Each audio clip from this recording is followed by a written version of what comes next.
Number 1.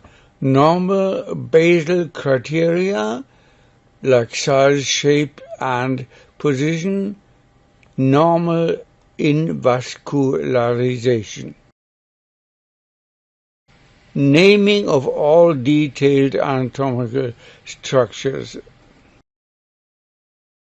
Normality of longitudinal section. Please note arteries of the adrenals. Normal transverse section with cava inferior and right renal vein.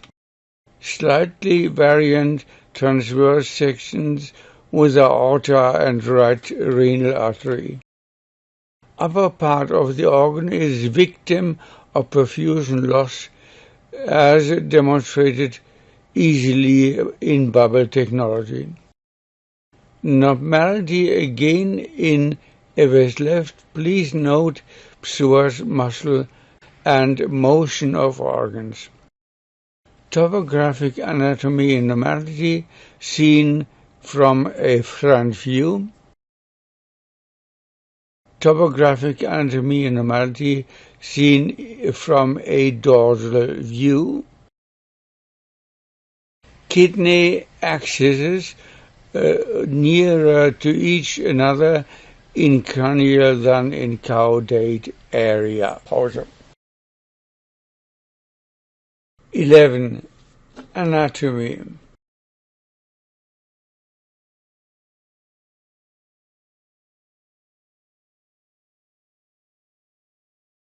And in here and in figure 12 as well, usually numerous. Whereas here in case 13, it was a hyperparathyroidism leading to these changes. This harmless malformation must not be misinterpreted as lymphoma, nor in this LSs like here in figure number 15. Olden and very olden kidneys show a tendency to shrinking parenchyma and to enhance reflexibility, lipomatosis. Yet another harmless variant is the kidney malposition in the pelvis, like here in figure 17. More a problem may pose such findings as here in figure 18. Clinical data are decisive. In here in case figure 19, this question had been solved already with dialysis needed. A massive peritoneal carcinosis had to be found here in figure 20. As in here in case 21, a right kidney was normal, but not so the rest of kidney on the left. Again, the variation in configuration in figure 22 did not cause any clinical problems. 23, whereas in here, after local trauma, in figure 23, considerable local pains were noted. And this in here in figure 24 as a spontaneous rupture of the lower calyces. We return to the topic of cysts with the following cases from figure 25 onwards.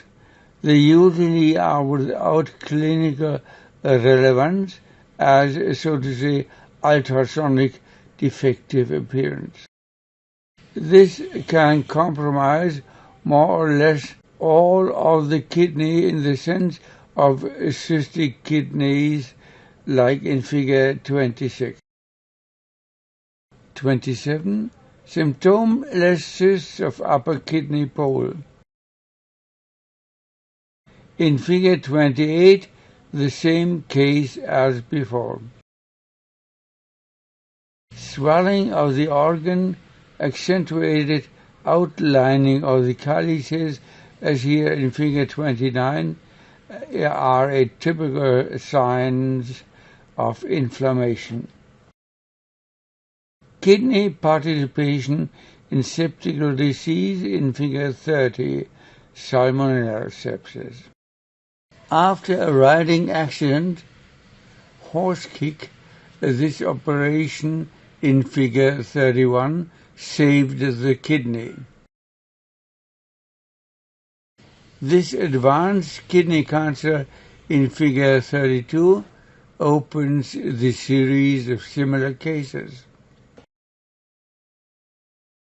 A case of olden days in figure 33 with a then possible quality. A lower kidney carcinoma in figure 34 shows a typical feature in grayscale and, figure 35, in color flow in figure 35 with a splendid depiction of vascularization. A similar case is seen in the figures of 36 and 37, and here in figure 38 as well.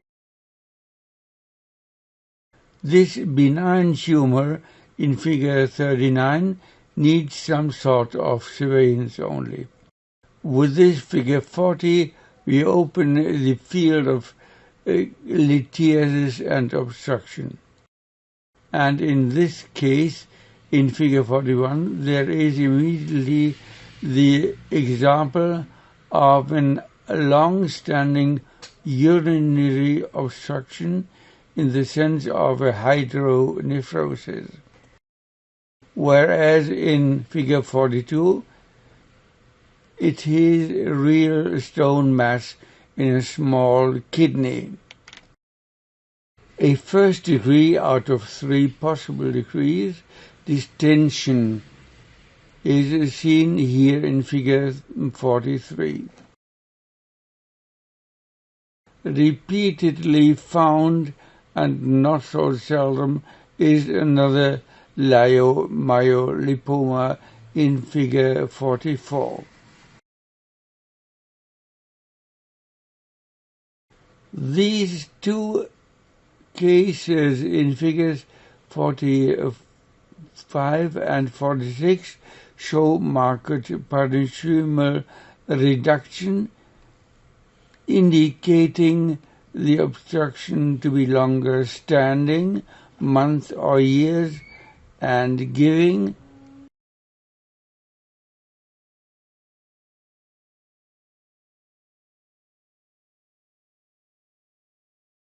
pictures like this here in figure 47 with the total distension of the pelvis renalis. Whereas here in figure 48, normal parenchyma indicates short-time congestion only. And in this case, in 49, measures for relief have been taken already. See the stent. The site and reason of obstruction in figure 50 are not at the kidney but deeper. 51. From where do we come from? This large pelvine concretion in case figure 52 led to urinary congestion. This staghorn calculi in figure 53 were completely asymptomatic. The same was true in figure 54 as well. Shockwave treatment was performed anyhow. Unfortunately, the true nature of this tumor in figure 55, lipoma or liposarcoma, remained unclear. This abscess in figure 56 followed a tumor nephrectomy. After kidney transplant, urine tubes remain air-filled for some days, as in figure 57. FNP could exclude easily an abscess, in this case in figure 58. This adenocarcinoma of the kidney in figure 59 was locally resectable. Falsely, this kidney adenocarcinoma in figure 60 was classed first as adrenal tumor.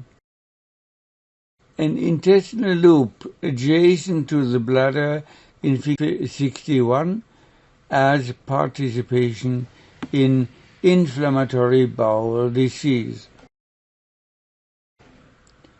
62.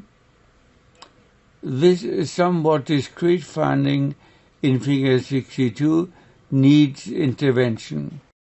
63. The schematic depiction in figure 63 is self-expressing. No intervention needed in this finding in figure 64 of an urachal cyst, which was seen as a side finding.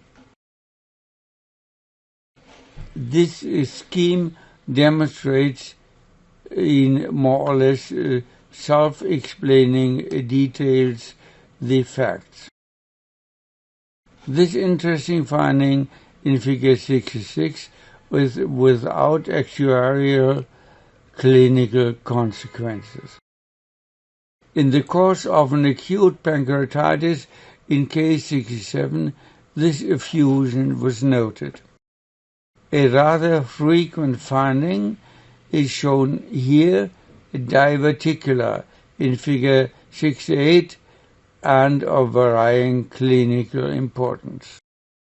Asymptomatic too was this lower abdominal impressive finding in figure 69. 70.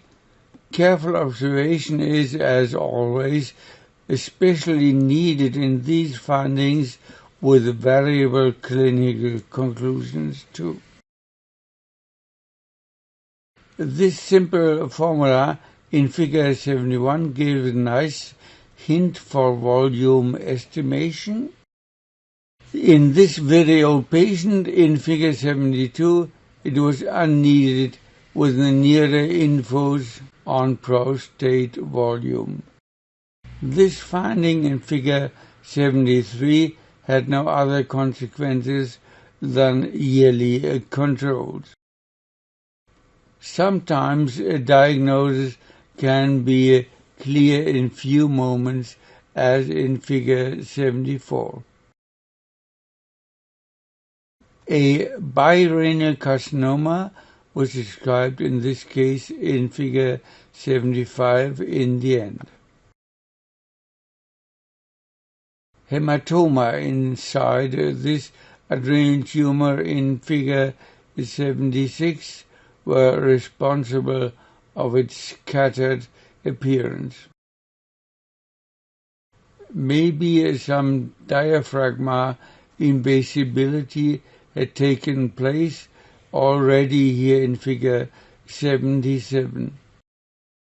A normality nice to observe in figure 78. Difficult to find tumor in figure 79. Careful examination as always. Invasive growth of a sigma carcinoma in figure 80. This concretion in figure 81 got stuck in a typical position pre-vesically. Normal orifices of the ureters are shown in figure 82. Ovarian cyst in figure 83, no signs of malignancy. A rare variant in figure 84, good to know. Malignancy criteria are fulfilled here in figure 85. nice jet, but much more important is the polypoidal tumor of the mucosa. Big solitary diverticulum in figure 87 of no clinical importance. Small numerous diverticula in figure 88.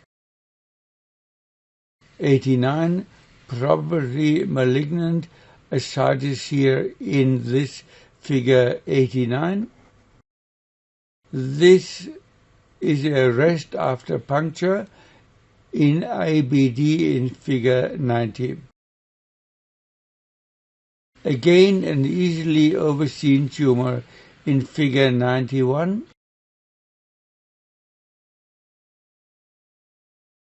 Spontaneously bleeding tumor in figure 92, an extremely seldom finding. After operation of a bladder tumor in figure 93, a calcified scar remained in top of the urinary bladder.